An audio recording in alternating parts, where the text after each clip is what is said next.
Virginia Commonwealth University, stand up. Your boy Vince Williams Jr. has gone ahead, not just gotten signed for the year then. He's gotten signed for 3 years plus a 4th-year team option. Welcome to the core, Vince Williams Jr. An exciting time for him. What does that mean for the center position now that Bismack Biyombo has been waived? And there's a 2-way contract open with Vince Williams Jr. being a full-time roster member officially. All that and more on this episode of Locked On Grizzlies. Let's lock in. You are Locked On Grizzlies, your daily Memphis Grizzlies podcast. Part of the Locked On Podcast Network, your team every day.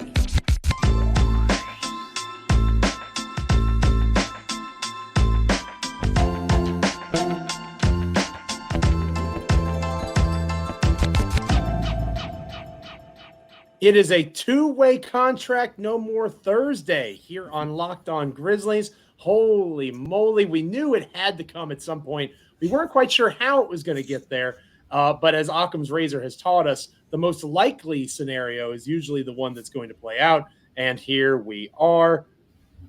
Vince Williams Jr. is a full-time member of the Memphis Grizzlies. Bismack Biyombo, the most easily waivable contract available, is no longer a member of the roster.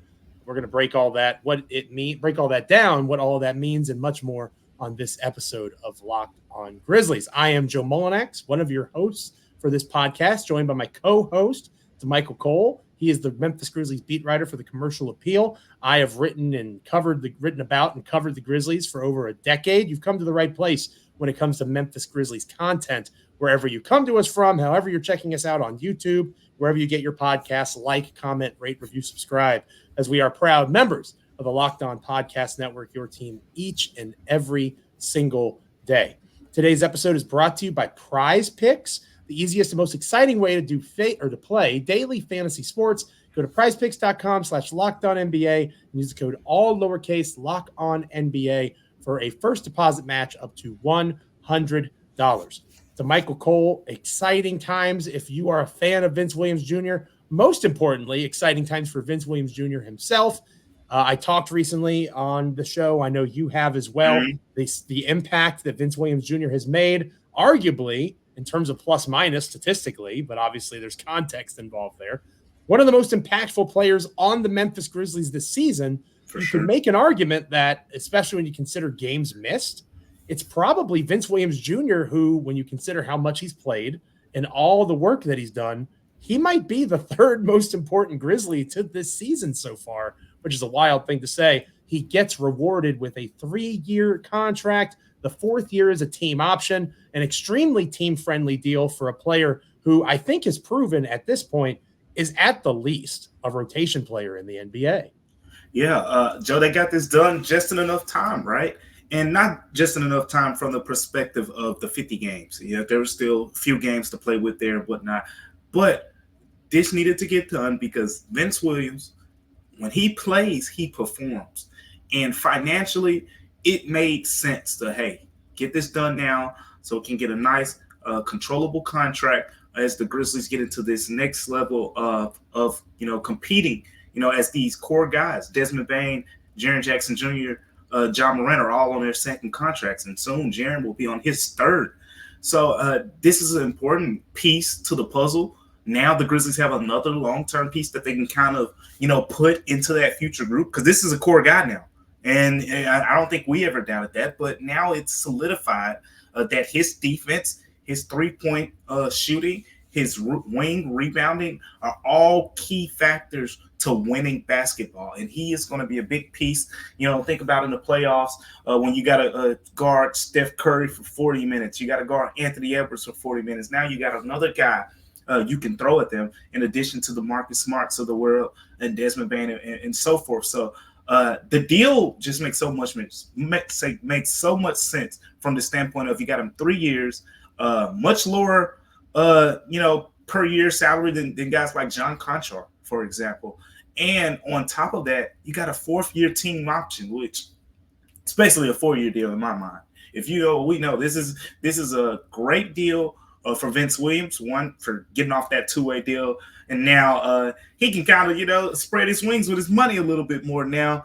But it's a huge deal for the Grizzlies, securing him, locking him in, and now making him a big piece to this core going forward, because now I think you can put him in the conversation, not from a superstar standpoint like Dez, Ja and whatnot, and Jaren, but you can put him in that, okay, in the next 2 to 3 years, we know these guys are going to be here. We know Vince Williams is going to be here too.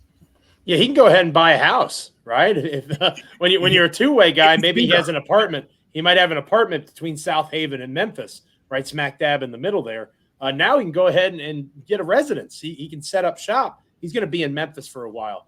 This has a real possibility of being like, and I don't want to get too deep in the weeds here with contract talk, but Lou Dort of the Oklahoma City Thunder signed a really team-friendly extension a couple years back. And he's a meaningful contributor to one of the best teams in the NBA right now, in the Oklahoma City Thunder.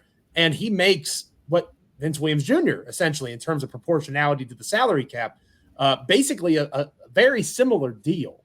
So I think in a year or two, we could be reflecting back on this contract and saying, wow, the Grizzlies might have the best value in the entire National Basketball Association and Vince Williams Jr. And if you haven't watched him play, because maybe this is your first time checking out Locked On Grizzlies and you're thinking, these dudes, I don't even know who Vince Williams Jr. is. These dudes are being ridiculous. You'll find out soon enough. He fits what Taylor Jenkins loves in terms of defensive energy. He actually has converted the three ball at a semi-decent clip compared to what the expectation has been in Memphis the last year or two. He is the 3-and-D wing that they've been looking for. And that kind of leads me into Vince was drafted in the 2022 NBA draft, right? I believe he was the 47th overall pick in that draft. Other names from that draft, I believe, correct me if I'm wrong, David Roddy was in that draft, right?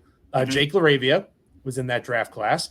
Kennedy Chandler, who I think we might talk about a little bit later on. And then obviously Vince Williams Jr.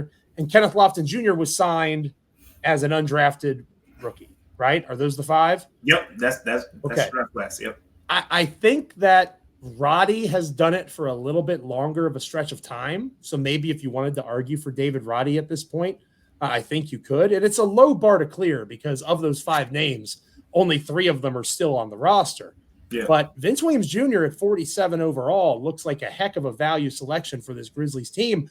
The draft analysis, the drafting acumen of Zach Kleiman in this front office, the development work of Taylor Jenkins and his coaching staff have been in question this year more than maybe they have been in past years.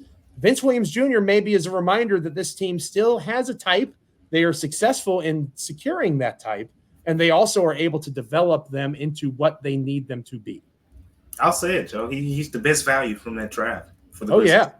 I think it's without a doubt. And I wrote a profile story on him recently when we were down in Atlanta. And I was almost like you knew something was coming. It's almost like you're a beat writer who follows the team to my. It's almost like you read that piece though, because you mentioned Zach Kleiman and you let me lean into something here.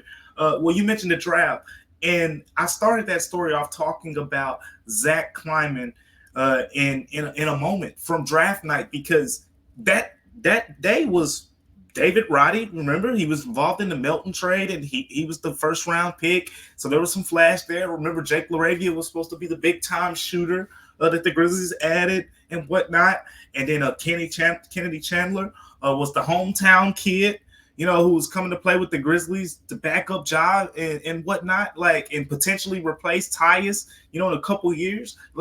Those three guys were the focus. And then it was like, oh, yeah, they got this guy named Vince Williams. Sure. Yeah, they got him too in 47th pick.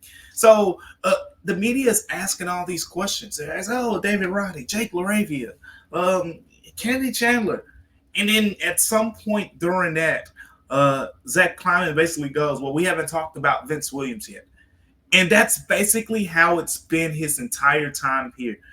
All the way, in the summer league, his rookie year, he was the afterthought. Then last season, he was more of the afterthought, as everyone wanted to see Jake LaRavia. Everyone wanted to see David Roddy. What can those guys do? Everyone wanted to see Kennedy Chandler. And then everyone wanted to see Kenneth Lofton Jr. And then Summer League, even then when he was producing, it was like, people were catching on, but it was all about Lofton. It was all about the other guys.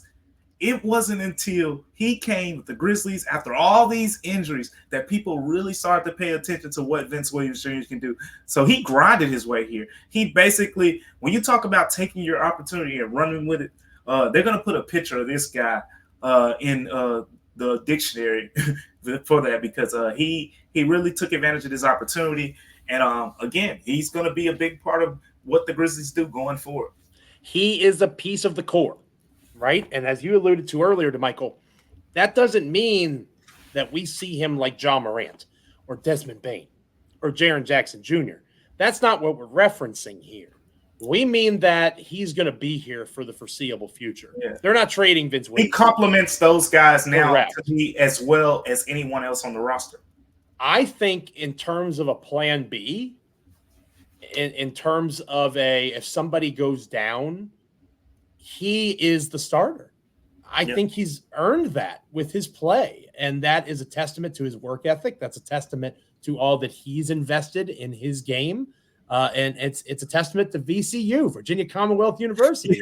And I gotta add, Joe, a little bit down the road from me. Yeah, right down the road for you. And I gotta add the fact that getting him at this value is not just important because of his production to play, but we've mentioned the contracts that the Grizzlies have. So the Grizzlies are going to have to do better going forward at finding those marginal deals where you can get substantial impact and basically great bang for your buck. And this is a terrific start, in that type of investment. The luxury tax is coming. Robert Pera is well aware of that, the owner of the Grizzlies. And so is Zach Kleiman, because I'm sure Robert Pera is making Zach Kleiman aware of that. So this is a win-win-win for everyone. Congratulations to Vince. Congratulations to the Grizzlies. This is going to be a good thing for Memphis moving forward. In a season that hasn't had very much good news to talk about, it's nice to have this to discuss on this episode of Locked On Grizzlies. Speaking of this episode of Locked On Grizzlies, it is brought to you by PrizePicks. Big fan of PrizePicks. I know Damichael is as well. It is a blast. The largest daily fantasy sports platform in North America. And it's a lot of fun to do with basketball, especially with football going on as well, because with PrizePicks, you can do pick combo projections across both sports from the Specials League, created specifically for combo projections that include 2 or more players from different sports or leagues. Like if you wanted to do Desmond Bane and Travis Kelce, maybe you're a big Swiftie, and you want to have those two combined at 10.5 3-pointers made and receptions. You can do that using PrizePicks. You also get with PrizePicks a reboot policy so that your entries stay in play even if one of your players gets injured. For football and basketball games, if you have a player who exits the game in the first half, doesn't return in the second, that player is rebooted. PrizePicks is the only daily fantasy sports platform with an injury insurance policy. Go to prizepicks.com/LockedOnNBA and use the code LockedOnNBA for a first deposit match up to $100. Again, prizepicks.com/LockedOnNBA. Use the code LockedOnNBA for a first deposit match up to $100. PrizePicks, daily fantasy sports made easy. When we come back here on Locked On Grizzlies, to make room for Vince Williams Jr., Bismack Biyombo had to be waived, and we'll talk about what that could mean for the two-way contract that Vince Williams Jr. just vacated later on in the show. But coming up next, the current state of the center position, what does it look like with Bismack Biyombo no longer in the fold? It's a little bit thin, but maybe there's some ways they can work around it. We'll talk about that next. Stick with us. Welcome back to Locked On Grizzlies. I am Joe Mullianx, joined by my co-host, Damichael Cole. We are happy that you are with us wherever you are, however you're taking in the show, whether you're an everydayer, whether this is your first time checking us out, whatever the case might be, everything in between. Thank you for being here with us. And I also want to remind you all that Locked On has launched the first ever national sports 24/7 streaming channel on YouTube. Locked On Sports Today is here for you 24/7, covering the top sports stories of the day with the local experts of Locked On, plus our national shows covering every league. Go to Locked On Sports Today on YouTube and subscribe to the first ever national sports 24/7 streaming channel. Damichael, we talked about earlier in the show, Vince Williams Jr. earned his contract that he just signed, reported by Woj and Shams and announced by the team. It's all official.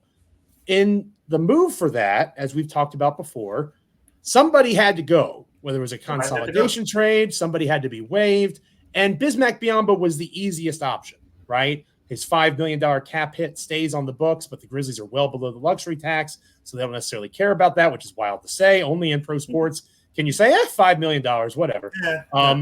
Yeah, chump change, right? But Biyombo is gone, right? No longer on the roster. Thank you for your service. You did a great job on yesterday's show talking about how Biyombo is what he is, right? He brought value. He did good things for the team. It was worth signing him. But at this stage, it also makes sense to waive Biyombo. Somebody that's a contender is going to sign him. Bismack will be fine. Thank you for your service.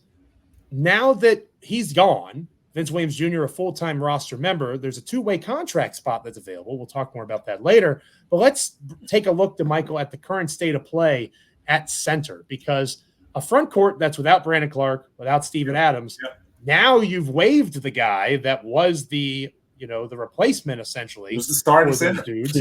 Right. What does the center position look like at this moment for the Grizzlies? Well, you got to go with the starting spot first, because not only did you just waive a guy who plays minutes for you, you waived the guy who was the starting center. Started only 27 of 30 games with the Grizzlies. So you start there. Xavier Tillman should step in fine to the starting role. We've seen him start a bunch of games here. And lately, as I said in yesterday's show, his play has been better. And he's coming off his best game of the season. I don't think it's he looked really good against Dallas. Yeah, and again, he's trending closer to his averages. What we saw early in the season were struggles that were kind of out of context for what he's been in his career.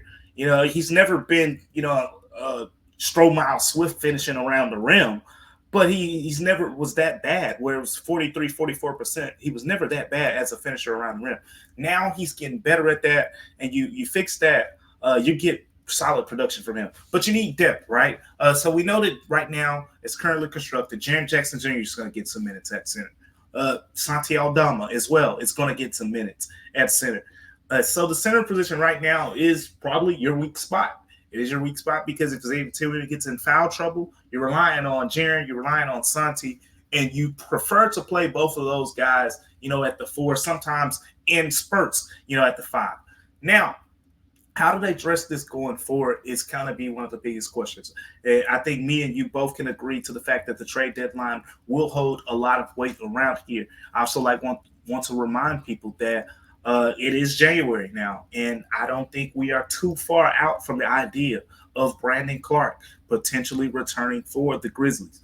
As there is the idea that, what we'll talk about later in the show, as you just mentioned, with the two-way deal and whatnot, maybe you add someone there who, just kind of is a placeholder, a depth placeholder in that position, and you get Brandon Clark back, in a month or so, and you insert Brandon Clark into the rotation. So that is a kind of an option as well. I know that's not an option that really, kind of sounds sexy or whatever the case may be, but it is an option. So how I would approach it personally, Joe, is right now you got Xavier Tillman, you got Jaren Jackson Jr., you got Santi Aldama. You don't have a lot of depth.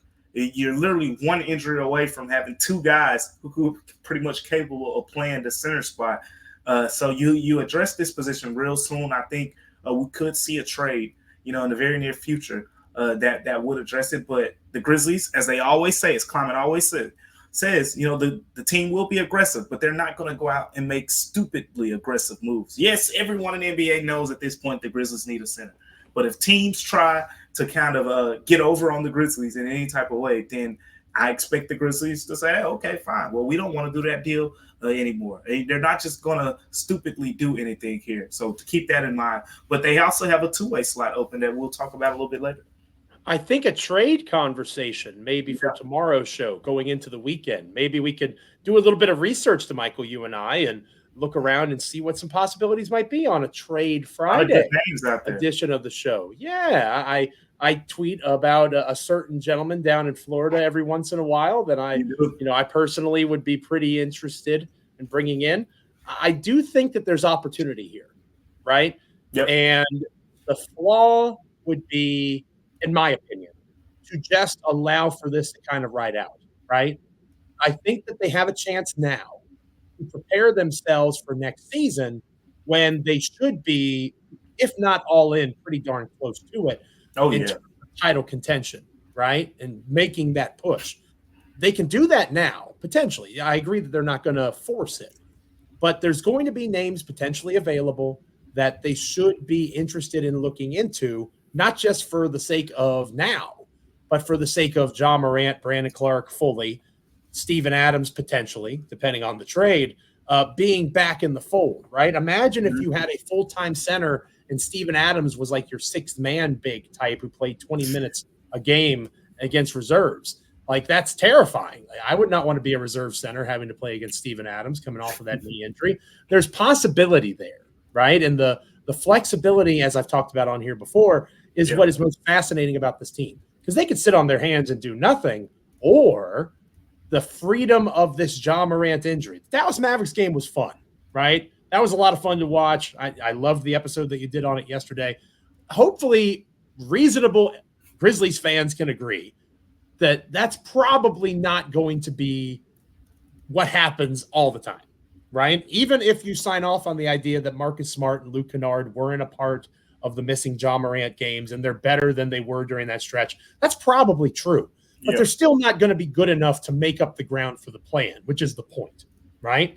So, in my opinion, if that's the point, it gives you freedom to think about next season. Vince Williams Jr. being locked in is a great example of that, and how you proceed and move forward. The center position over the next month is going to be fascinating to watch play out with these Grizzlies. I'm looking forward to it, and of course, you can always catch us talking about it here on Locked On Grizzlies.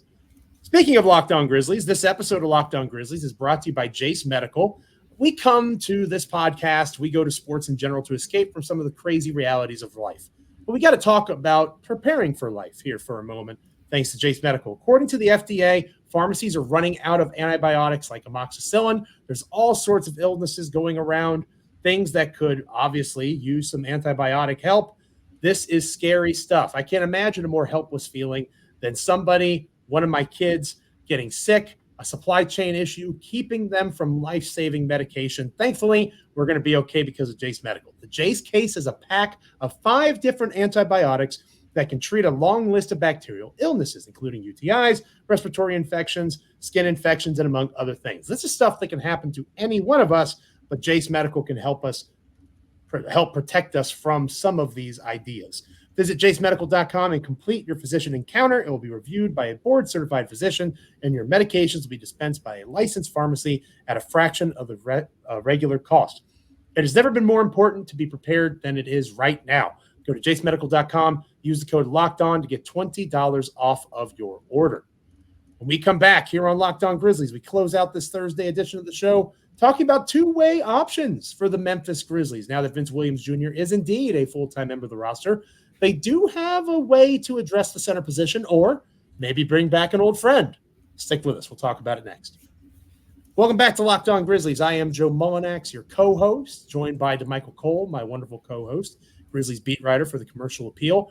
I have written here, there, and everywhere about the Grizzlies over the last decade, so lots of good stuff to cover between Damichael and I when it comes to Locked On Grizzlies, and we appreciate you joining us on this Vince Williams Jr. Day, right? Can we just declare it Vince Williams Jr. Day on Locked On Grizzlies? Because Virginia Commonwealth University, like I said, I live in the Richmond area, so it's cool to see a guy that I knew who Vince Williams Jr. was when he got drafted. I'm not going to act like I was an expert, but I at least knew who he was. And he was, it's a fun story. Had a couple of my coworkers here, the school that I work at in Richmond, text me when the news broke. Lots of cool stuff. They're excited for Vince, and I'm excited for him too. It's a lot of cool stuff going on with the Grizzlies, which again, in a pretty tough season, it's nice to have that positive energy. Vince Williams Jr. is a major reason for that. But there's a two-way contract open now. And we just talked about, Damichael, how the center position is probably their biggest weakness. In the short term, they could address it by signing somebody to a two-way deal and have them play out the string of games, similar to what Vince Williams Jr. was doing. Or, if we're being honest with each other, Damichael, and I haven't had a chance to poke you on this a little bit yet. Okay. But obviously, Ja Morant is out. You probably know where I'm going with this. Derrick Rose has not really been what we need him to be at this stage. Sorry for using high voice, but I'm concerned about what Derrick Rose can do for the team moving forward. I know you're going to bring up a name here in a moment that maybe they should address the point guard depth and the ball handling position with this two-way deal. Yeah, well, I mean, I think that's the backup plan. I think we both can say they need to address this with a big. That is what I expect them to do. That would be plan A. I agree.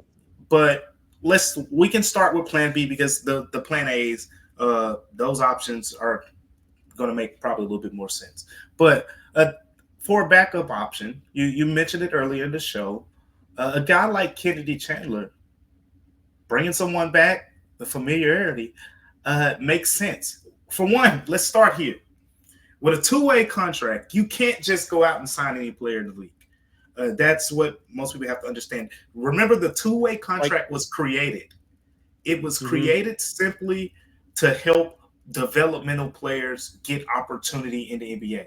And according to the CBA, in the collective bargaining agreement, you have to have less than 3 years or fewer of service in order to even qualify to be eligible for a two-way deal. So guys that have played more than 3 years in the league automatically are not eligible.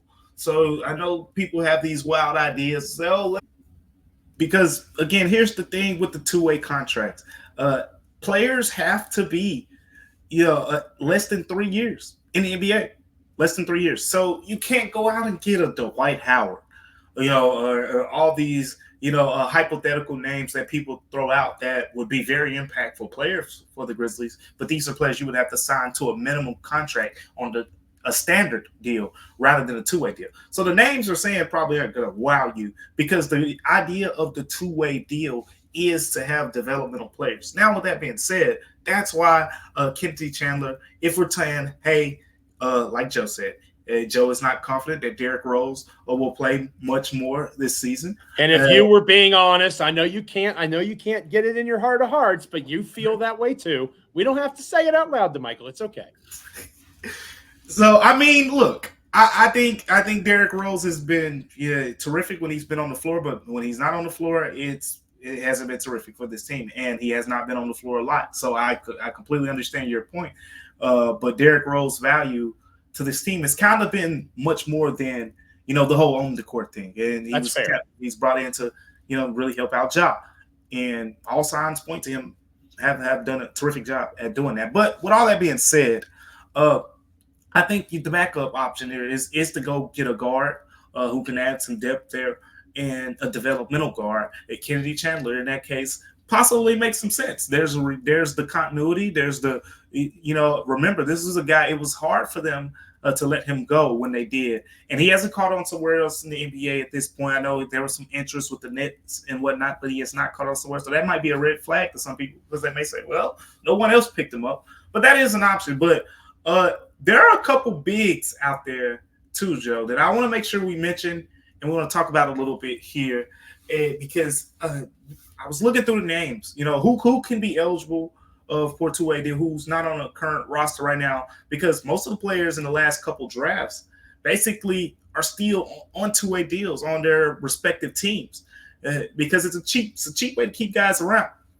Well, two names that came to mind. One is Kai Jones, and I think this is the one I was leaning towards a little bit. And the other is Usman Garuba, who I think you're leaning towards a little bit more with. But whoa. I like fun. I enjoy fun things. Okay. Yeah. Why are you trying to make it sound like I'm that old, Damichael? I like watching mixtapes of bigs doing things like cards. Yeah. I'm down with it. I'm hip. Come on now. You're down with the get down. So you're cool with Kai Jones coming in the building and, doing all the TikTok dances and doing songs with Jaren Jackson Jr. and Brandon Clark. I love to tick and I love to talk. All right. Well, this is the talk. The tick in the talk is ticking right now on the Grizzlies to make this decision. And I'll start with Kai Jones, and I'll let you get into Usman Garuba a little bit because both are former first-round picks, 2021 NBA draft. I believe Kai Jones was 19th in that draft and whatnot. Sounds right.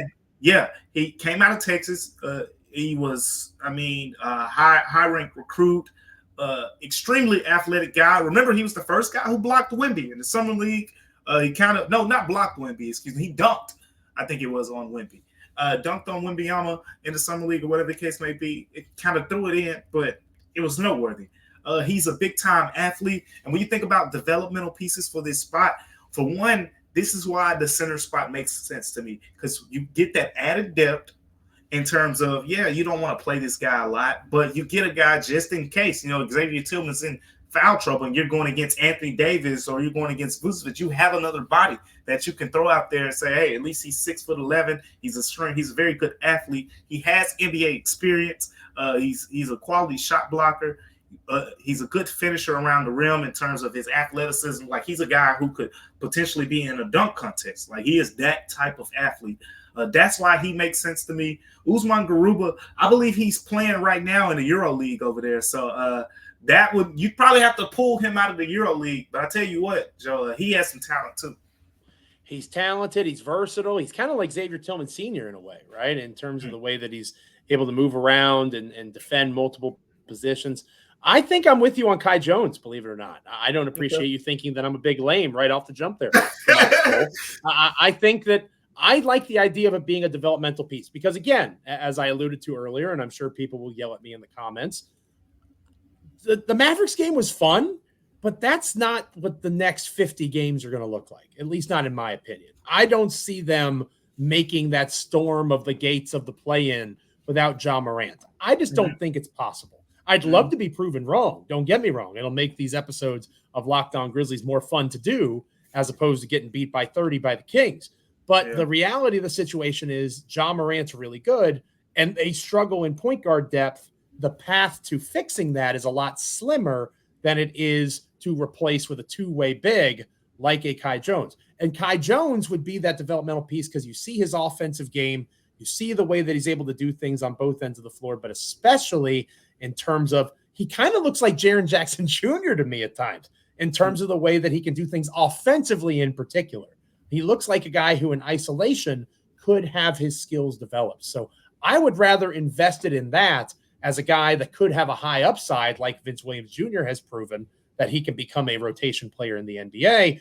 I see that possibility with Jones more than I see it with Garuba, if that makes sense. Yeah, that makes sense. And that's, I would like to invest this two-way into a guy like that, as opposed to maybe Garuba comes in and he's a little bit more of a consistent contributor. But again, if they don't make a deal involving Steven Adams or Brandon Clark, once this front court is healthy, Xavier Tillman probably doesn't have minutes in it. He doesn't have minutes. If X doesn't have minutes, Kai Jones certainly isn't, neither is Garuba. So I would rather invest it in a guy that he plays now, goes back down to the hustle next year, and then you reevaluate once the Steven Adams. So I got a question for you. Please. Because here's the thing. If we refresh the people on why exactly are we talking about Kai Jones signing a contract here, when he was in Charlotte, he was released before the season, and it kind of shocked people in a little bit from a performance standpoint because he was on the up and up again. He played in the summer league with Charlotte. He was former first-round pick. We know the center position. Mark Williams has done great things down there for Charlotte, but he still was someone who you felt like had a future there. Like the clock hadn't run out yet. Now he's released because of all these, I guess, off the court things. He was making the waves on social media a lot with his posts, and it wasn't anything criminal or anything of that nature. I guess I don't know because I didn't agree with the decision to release him, so I'll start there. Like, I think if you feel like a player is being a distraction or whatever the case may be, and maybe they did this, we don't know what happened behind closed doors. You sit him down, you give him a very hard warning, and you tell him, hey, and you try to get him help. And that's how you kind of address those situations. In this case, if from the outside looking in, and I want to kind of reemphasize that, it kind of looked like they just gave up on him because, it didn't come out of nowhere. Like, for a while, he was just kind of, just your typical NBA player, come in, do his job. You didn't really see him, making too many viral posts on social media. But all of a sudden, he comes out with his songs, and whatnot. Like, he's making music and he's on, social media basically saying he's the best player on the Hornets and things like that. And he's saying, oh, I can beat, all these guys. He said, I could beat Michael Jordan one-on-one. I could beat LeBron James one-on-one. Like, all these type of things. And it's catching the eyes of people in the wrong way. So my question to you, Joe, after saying all that, is some people are going to hear the name Kai Jones, and they're going to say, it's not worth it. He's going to be a distraction. How do you think the Grizzlies would approach that? Very easily, because obviously John Morant had similar issues, right? We don't have to go down that path again. John Morant signed a max contract and is one of the 10 to 15 best players in the entire NBA. Yep. Kai Jones is going to be on a two-way contract that you could release him from fairly simply. So you do exactly what you just said. You sit him down. You say, you're talented, young man, and we want to invest in you, and we have a track record, and that would be something that I would put in front of them, of taking players like him and getting the most out of their talent. You could either take advantage of that, or you could not be paid hundreds of thousands of dollars or millions of dollars to play this game. The choice is yours, right? And Jaren Jackson Jr. does music in the offseason. Like, those things don't bother me. It sounds like it's a maturity thing, and the Grizzlies have had to strengthen their infrastructure when it comes to dealing with maturity in the last 8 to 12 months. I think that it's worth taking a swing. And again, it's easier if it goes sideways to just move on from this guy than it would be, a bigger name or a bigger star, a guy on a guaranteed contract, whatever the case might be. So that doesn't really scare me off. I would be okay with Kai Jones. But maybe our listeners, our viewers, maybe they disagree. Let us know in the comments. I agree with you.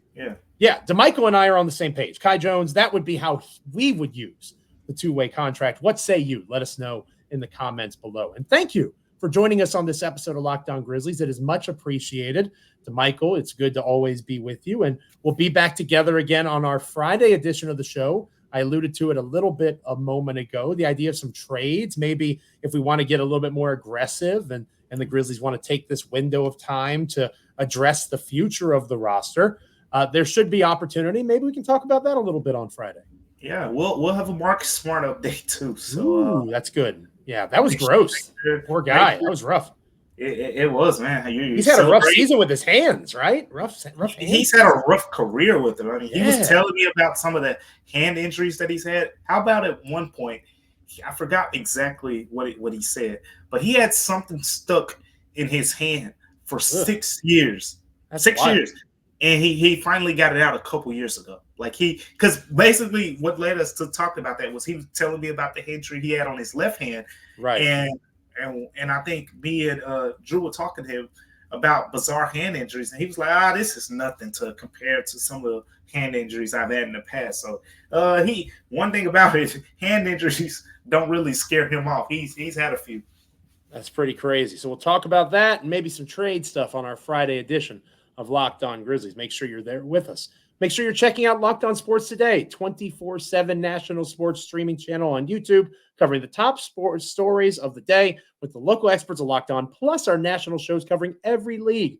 Go to Locked On Sports Today on YouTube. Subscribe to the first ever national sports 24/7 streaming channel. Thank you so much. However you're checking us out on YouTube, podcasts, wherever you get a podcast, everywhere on YouTube. Subscribe. We're getting closer and closer to that 3,000 number. Hopefully you'll help us get over the hump here in the next several weeks.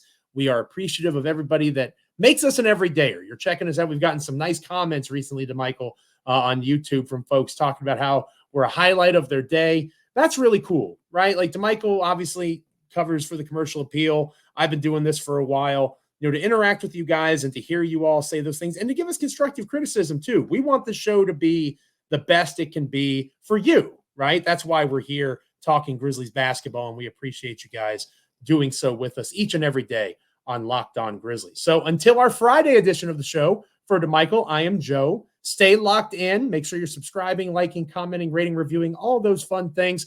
Shout out to Vince Williams Jr. VCU, stand up.